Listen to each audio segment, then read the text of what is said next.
Hello guys! So, dahil may diarrhea si Adam, so share ko lang sa inyo yung madalas kong binibili na reseta din ng Pedia. So, maganda tong electrolyte drinks na to for kids kasi nga may flavor siya. So, merong apple, merong orange. So, orange maasim kasi, hindi mahilig si Adam kaya ang binibili ko lagi is apple flavor. So, isang box niya is may laman siya na 6 pieces na Viva Light. So, sa Mercury ko to binibili guys. And ayan siya. So, iinumin lang siya ready to drink. Actually, meron din ganitong Viva Light, yung powder. Mas mura yon kaso titimplahin nyo pa. This one, ready to drink na siya.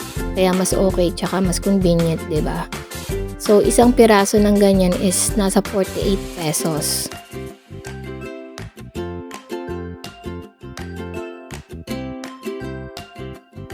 So, ang kagandahan lang nito kasi mas madali siyang inumin kasi nga may flavor and para hindi sila ma-dehydrate, 'di ba?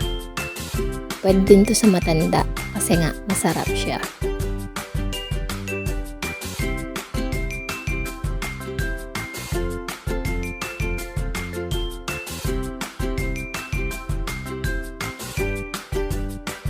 Tapos ito pa yung another na tinitake nila ni Aliyah kapag nag-diarrhea sila. So this one naman is 38 pesos siya and chewable siya and 1 tablet 2 times a day to. So gustong gusto ni Adam to kasi sabi niya masarap daw yung lasa niya.